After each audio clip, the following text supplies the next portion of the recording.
Hello friends, welcome to Shri ji classes. तो आज से हम स्टार्ट करेंगे एचटेट का जो 2025 में साइंस का एग्जाम हुआ था उसके जो क्वेश्चन थे। ठीक है, ओनली साइंस के क्वेश्चन ही सॉल्व कर रहे हैं, मैथ का सोल्यूशन आपको अलग से दूंगी। तो आज हम कुछ साइंस के क्वेश्चन सॉल्व करेंगे। सबसे पहला क्वेश्चन देखते हैं क्या है हमारे पास।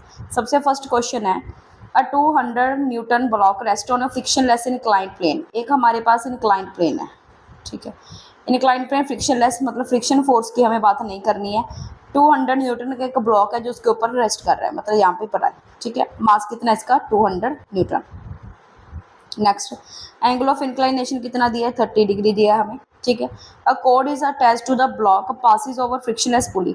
यहाँ पर एक पुली लगी है जिस पुली से ये मास है ये बांधा हुआ है और नीचे एक और मास क्या किया है हैंग किया हुआ है। इन्होंने बोला कि the system is in equilibrium, system किसमें इक्विलिब्रियम में है हमारा। देन हमें क्या पता करना है वेट कि कितना अप्रोक्सीमेट वेट होना चाहिए सेकंड ब्लॉक का। तो वेट पता करना है, डेट मीन्स इंडायरेक्टली हमें फोर्स पता करनी है। फोर्स अगर देखेंगे तो हमारी कितनी लगेगी, डेट इज जो इसकी है मास इसका जितना भी है। ठीक है, एम जी हमें दिया हुआ है, साथ में साइन थीटा। अभी एम जी कितना है हमारे पास 200, sine theta sine 30 degree, sine 30 की वैल्यू कितनी होती है 1/2। सो 2 से 200 कैंसिल करके हमारा आंसर कितना बनेगा 100 न्यूटन। तो कितनी होनी चाहिए अप्रोक्सीमेट 100 न्यूटन। सो हमारा ऑप्शन ए क्या रहेगा, करेक्ट रहेगा। नेक्स्ट देखें, the process in which mixture of heavier particles. देखो अगर हैवी और जो लाइटर पार्टिकल्स है इनको सेपरेट करने किसकी हेल्प से, विंड की हेल्प से। ये वाला पॉइंट इंपॉर्टेंट है, विंड की हेल्प से अगर आपको सेपरेट करना है तो आपको क्या कौन सा प्रोसेस है, डेट इज विनोइंग। डब्ल्यू से याद रख सकते हो। अगर हवा से सेपरेट करना है तो क्या आएगा हमारा विनोइंग, जिसे निष्पासन बोला जाता है। ठीक है, निष्पावन, पावन से भी पता लग रहा है कि वायु वाला ही होगा यहाँ पे। और कौन से मेथड है, देखो सीविंग। सीविंग क्या होता है, जैसे हम छालनी यूज करते हैं ना, सीव की हेल्प से अगर आप सेपरेट कर रहे हो देन दैट इज सीविंग।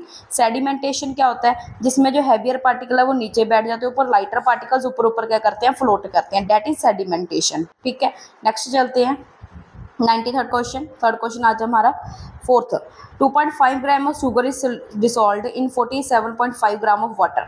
हमें ये शुगर क्या है, सॉल्यूट का काम कर रहा है इधर, और ये वाला सॉल्वेंट।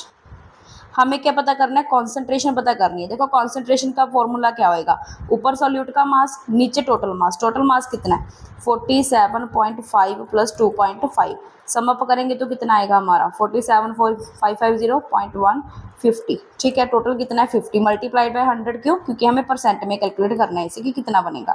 पॉइंट उठाएंगे नीचे 100, 10 कैंसिल आउट कर दो, 5 कितना आंसर हमारा है 5%। ठीक है, आंसर कितना आएगा, B option will be correct. Next हमारा जो क्वेश्चन है, which of the following contains maximum number of molecules. इसमें सबसे ज़्यादा नंबर ऑफ मॉलिक्यूल्स किस में होंगे। देखो ना, मॉलिक्यूल्स फाइंड आउट करने से पहले हम इसके मोल्स निकालते हैं। नंबर ऑफ मोल्स निकालने का क्या फॉर्मूला है, number of moles is equals to क्या है, given mass upon molecular mass. Molecular mass आपको याद होनी चाहिए, कम से कम 20 तक तो याद होनी चाहिए। ठीक है, अभी देखो मोल्स निकालेंगे, इसका गिवन मास कितना है 1, मास निकालो कितना है, कार्बन का कितना होता है मास 12, ऑक्सीजन का 16, 2 या 32 कितना हो गया 44, तो 1/44।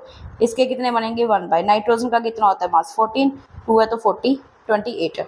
हाइड्रोजन का मास एक और 2 हाइड्रोजन है तो 2, और इसका कितना बनेगा 1/CH4। सी का मास 12, हाइड्रोजन 4 है 4, 12 4 16, 1/60। देखो सबसे ज़्यादा मोल्स कितने मिल रहे हैं हाइड्रोजन के। अगर मोल्स हाइड्रोजन के ज़्यादा तो मोलिक्यूल्स भी किसके ज़्यादा होंगे, हाइड्रोजन के ज़्यादा होंगे। So option third will be correct है। Next, which of the following statement is incorrectly match. Incorrect statement बताना है हमें, इसमें कौन सा होगा। देखो, अब metal used in joining electric wire is magnesium. यहाँ पर ही गड़बड़ लग रही है, मैग्नीशियम मेटल नहीं होता वो बोला। कौन सा मेटल यूज करते हैं हम, एक्चुअल मेटल नहीं, अलॉयज यूज किए जाते हैं, है ना। टिन का अलॉय यूज कर सकते हैं या फिर उसके साथ लेड का अलॉय भी यूज कर सकते हैं। टिन और लेड का अलॉय यूज किया जाता है, लेकिन आजकल lead free alloys mainly use किए जाते हैं क्योंकि लेड थोड़ा क्या हार्मफुल हो सकता है। तो टिन के साथ हम और क्या, जैसे सिल्वर हो गया, कॉपर, इसको मिला के इसका अलॉय यूज करते हैं इन द सोल्डरिंग मटेरियल। ठीक है, सो फर्स्ट ऑप्शन करेक्ट है। नेक्स्ट भी देखते हैं हम रीड आउट करके। नेक्स्ट हमें क्या दिया उन्होंने, a metal whose oxide is a soluble. In both acid and base are zinc, बिल्कुल सही है। देखो जो एसिड और बेस दोनों में सोल्यूबल होता है दैट इज एम्फोटेरिक, है ना, एम्फोटेरिक की बात हो रही है यहाँ पे। तो एम्फोटेरिक जो है हमारे पास उसमें जिंक ऑक्साइड भी आता है, एल्यूमिनियम ऑक्साइड, ये भी हमारा एम्फोटेरिक में ही माना जाता है। सो बी तो सही है। Metal unreactive towards oxygen and dilute acid is gold, बिल्कुल सही। गोल्ड और प्लेटिनम बिल्कुल लीस्ट रिएक्टिविटी वाले मेटल्स हैं, ये किसी के साथ रिएक्ट नहीं करते, थर्ड भी सही है। Metal extracted by using electrolytic reduction is aluminium, very good, ये भी सही है हमारा। तो ये लास्ट वाले 3 सही है, फर्स्ट वाला रॉन्ग है, तो first option will be correct. Next देखो 96th question, which type of joint is found between the bones of skull, skull की जो बोन्स है उसमें कौन सा जॉइंट मिलता है, कौन सा जॉइंट मिलता है, fibrous joint. So option third will be correct. Next देखिए क्वेश्चन, नेक्स्ट क्वेश्चन है consider the following statement, assertion reason जैसे क्वेश्चन दिया है हमें। Any DC generator can also function as a simple DC motor, देखो DC generator जो है DC motor की तरह बिल्कुल वर्क कर सकते हैं, डीसी मशीन्स जो हैं वो as a motor as a generator work कर सकती है। सो फर्स्ट ऑप्शन तो हमारा करेक्ट है, ठीक है। नेक्स्ट देखो the induced electromotive force that is EMF की बात कर रहे हैं, produced in AC generator reverses direction twice a period, बिल्कुल सही है, क्योंकि एक पीरियड में ये क्या करता है, एक बार बिल्कुल पीक नेगेटिव वैल्यू देगा, एक बार पीक पॉजिटिव वैल्यू देगा और जीरो को क्रॉस करेगा। सो टू डिफरेंट डायरेक्शंस में, तो इसका मतलब क्या है, वो डायरेक्शन दो बार रिवर्स करता है, बिल्कुल ठीक है, हमारा फर्स्ट भी सही है, सेकंड भी सही है। कौन सा ऑप्शन सही बैठेगा, fourth option will be correct. Next, which of the following is not positive organism for ringworm, ringworm की जो प्रॉब्लम है ना, उसके लिए जो कौन सा जीव है वो मतलब रिस्पॉन्सिबल नहीं है, कौन सा रिस्पॉन्सिबल नहीं है, माइक्रोस्पोरम बिल्कुल है, ट्राइकोफाइटन ये भी रिस्पॉन्सिबल है, एपिडर्मोफाइटन ये भी रिस्पॉन्सिबल है, macrosporum is not responsible for the ringworm. So option fourth will be correct. Next, the atomic mass of element, देखो मास, मास हम किस में मान के चलते हैं कि जो किसी भी एटम का मास है वो सारे का सारा न्यूक्लियस में क्या होता है, अरेंज्ड होता है। अभी न्यूक्लियस पे अगर मास है तो न्यूक्लियस में क्या क्या प्रेजेंट है, एक तो प्रोटॉन्स प्रेजेंट है और क्या प्रेजेंट है, न्यूट्रॉन, और इसको मिला के हम क्या बोलते हैं, न्यूक्लियन। तो इसका क्या आंसर आएगा, डी ऑप्शन, बिल्कुल इजी था ये तो। नेक्स्ट देखो 100 नंबर क्वेश्चन है हमारे पास, that is an ionic compound of element X and chlorine has formula MCl3, कोई कंपाउंड है जिसका फॉर्मूला है MCl3, हमें क्या पता करना है, इसका मोलिकुलर मास भी गिनना, चलो 118.5, what will be molecular mass of oxide of x, ठीक है, यहाँ पे एम का ही है, इसका अगर ऑक्साइड वाला फॉर्मूला देखेंगे तो क्या बनेगा हमारे पास।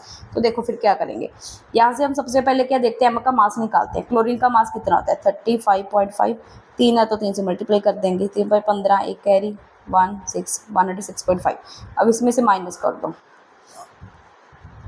12, मतलब कि जो एम का मास है वो कितना है हमारे पास 12, और वैलेंसी निकालते हैं। देखो क्लोरीन की वैलेंसी कितनी होती है -1, 3 क्लोरीन की वैलेंसी कितनी होगी -3, तो इसका मतलब एम ने उसे 3 इलेक्ट्रॉन दिए होंगे, तो एम की वैलेंसी कितनी बनी हमारी +3, तो इसका ऑक्साइड कैसे बनेगा M2O3, क्योंकि ऑक्सीजन की वैलेंसी देखो, मेटल ऑक्सीजन, मेटल की वैलेंसी कितनी निकाली हमने 3, ऑक्सीजन की कितनी होती है 2, क्रॉस मल्टीप्लाई करेंगे तो फॉर्मूला क्या बनेगा M2O3, ठीक है, बिल्कुल सही है। अभी नेक्स्ट देखो, हमें मास पता है एम का कितना है 12, 2 का कितना होगा 24, ऑक्सीजन का मास कितना होता है 16, 3 है तो कितना होगा 48, प्लस करेंगे तो आंसर कितना आएगा 72। सो option third will be correct, समझ आया। नेक्स्ट क्वेश्चन हमारा, नेक्स्ट क्वेश्चन में क्या बताया, अ 45 kilowatt motor winds a cable around a drum, कोई मोटर है जिसका 45 किलोवाट हमें पावर गिवन है, लिफ्टिंग अ मास, किसी मास को लिफ्ट कर रही है, कितनी हाइट पे 6 मीटर हाइट ऊपर लेके जा रही है 3 सेकंड्स में, ठीक है। तो हमें पावर लॉस्ट पता करना है कि जो फ्रिक्शन हुई इसमें कितनी पावर लॉस्ट हो गई है हमारी। तो सबसे पहले तो ये देखेंगे पावर का फॉर्मूला क्या है, पावर क्या होती है, वर्क डन अपॉन टाइम, कितने टाइम पे आपने कितना काम किया। अभी वर्क डन एक तरह की एनर्जी ही है, यहाँ पे कौन सी एनर्जी की बात हो रही है, देखो लिफ्ट करके ऊपर लेके जा रहे हैं तो पोजीशन शिफ्ट कर रहे हैं, अगर पोजीशन शिफ्ट करेंगे तो एनर्जी कौन सी आएगी हमारे पास, पोटेंशियल एनर्जी। पोटेंशियल एनर्जी का क्या फॉर्मूला होता है mgh/t, तो हमारे पास है ही, वैल्यूज पुट करेंगे, मास की कितनी है 2700, जी कितना दिया 10, इन्होंने बोला लेट करके चल पो, हाइट कितनी दिया हमें 6 मीटर, और नीचे टी, टाइम कितना दिया 3 सेकेंड्स, कैंसिल कर देंगे हम इसे 9 6 या 50,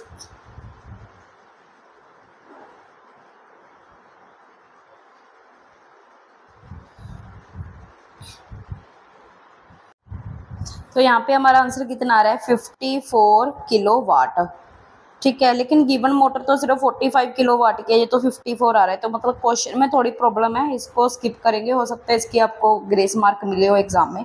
ठीक है, इसको देखते हैं बाद में, लेकिन मेरे अकॉर्डिंग तो ये गलत जा रहा है क्वेश्चन। नेक्स्ट देखते हैं 102, the hormone responsible for ovulation. Ovulation के लिए कौन सा हार्मोन रिस्पॉन्सिबल है? That is LH, luteinizing hormone.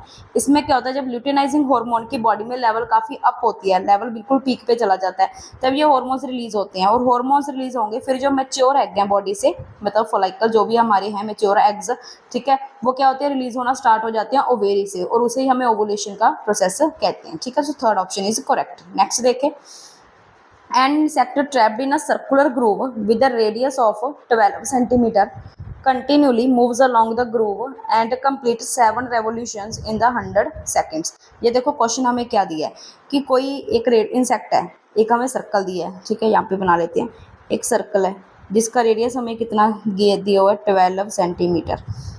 अभी कोई इंसेक्ट है वो यहाँ पे ट्रैप हो गया, वो कह रहा है 7 रेवोल्यूशंस किए उसने, कितने टाइम में किए, 100 सेकंड्स में 7 रेवोल्यूशंस कंप्लीट किए। तो हमें ये बताना है कि लीनियर स्पीड, देखो स्पीड का फॉर्मूला क्या है, speed is equal to distance upon time. भाई डिस्टेंस कैसे निकालेंगे, डिस्टेंस हमें पता है 7 रेवोल्यूशन के 100 सेकेंड में, तो डिस्टेंस कैसे निकालेंगे, एक रेवोल्यूशन में कितना डिस्टेंस करता है 2πr, तो 7 में कितना करेगा, मल्टीप्लाइड बाय 7। टाइम कितना लगा उसे, 100 सेकेंड्स का। 2 पाई की वैल्यू हमें कुछ गिवन नहीं है, तो हम अपने अकॉर्डिंग ले लेते हैं। ठीक है, 22/7 ले लेते हैं। आर की वैल्यू कितनी है, 12 है हमारे पास, इंटू 7/100। 7 से 7 कट आउट हो गया, 22 इंटू 24/100। ठीक है, इसको कैलकुलेट कर लेते हैं, देखते हैं कितना आंसर बन रहा है। कैलकुलेट करके आया हमारा 528/100, डेट इज़ 5.28। अप्रॉक्सीमेट अगर हम इसको राउंड ऑफ कर देंगे तो 5.3, that is correct. So first option तो आपका करेक्ट है। ठीक है, तो इसमें से ये वाला भी गया क्योंकि इसमें फर्स्ट की बात नहीं हो रही। ठीक है, बाकी एक ही गया। अभी नेक्स्ट देखते हैं, acceleration is not a constant vector. बिल्कुल सही, जब हम देखो सर्कुलर मोशन कर रहे हैं तो सर्कुलर मोशन पे हर पॉइंट पे जो डायरेक्शन है वो चेंज हो रही है। अगर डायरेक्शन चेंज हो रही है तो मतलब वेक्टर तो आ रहा है हमारे पास, वेक्टर है तो डेट मीन्स कांस्टेंट तो नहीं होगा। So option B will be correct, B भी सही है। तो इसका मतलब ये थर्ड ऑप्शन भी क्या, इन्होंने बोला है फर्स्ट और थर्ड, क्योंकि सेकंड की बात नहीं की, तो अभी फर्स्ट और फोर्थ में से देखना है कौन सा ऑप्शन करेक्ट है। Magnitude of acceleration is constant 2.3 centimetre पर सेकेंड स्क्वायर। अब इसकी हमें एक्सेलरेशन फाइंड आउट करनी है कि एक्सेलरेशन इसकी कितनी होगी। एक्सेलरेशन देखो कौन सी आएगी, सेंट्रीपिटल आएगी, क्योंकि सेंटर से बात हो रही है, सर्कुलर मोशन कर रहा है तो सेंट्रीपिटल तो होगी। अभी सेंट्रीपिटल एक्सेलरेशन का क्या फॉर्मूला है, ठीक है, वो सोल्व करते हैं। देखो ये फॉर्मूला काफ़ी इंपॉर्टेंट रहेगा आपके लिए, देखते हैं। सेंट्रीपिटल एक्सेलरेशन का फॉर्मूला है v² r। अभी v तो हमने कैलकुलेट करी ली, कितनी आई थी 5.28 स्क्वायर, रेडियस कितना दिया 12, 5.28 का स्क्वायर करेंगे तो approximate 27 point something by 12, calculate करके 3.2 समथिंग आएगा हमारे पास, जो कि बिल्कुल सही है। तो इसका मतलब तीनों ऑप्शन ही करेक्ट है, ऑप्शन 4 बिल भी करेक्ट है। आई होप को आपको आज का समझ आया होगा, हमने जितने भी क्वेश्चन किए, ठीक है, अराउंड 10 और 12 क्वेश्चन हमने सॉल्व किए हैं। अभी नेक्स्ट क्वेश्चन हर डेली एक वीडियो आएगी, उसमें आपको सॉल्व करवाए जाएंगे, साथ साथ मैथ का भी करेंगे। ठीक है, अगर आपको वीडियो अच्छी लगी हो तो लाइक और कमेंट जरूर करें। Thank you.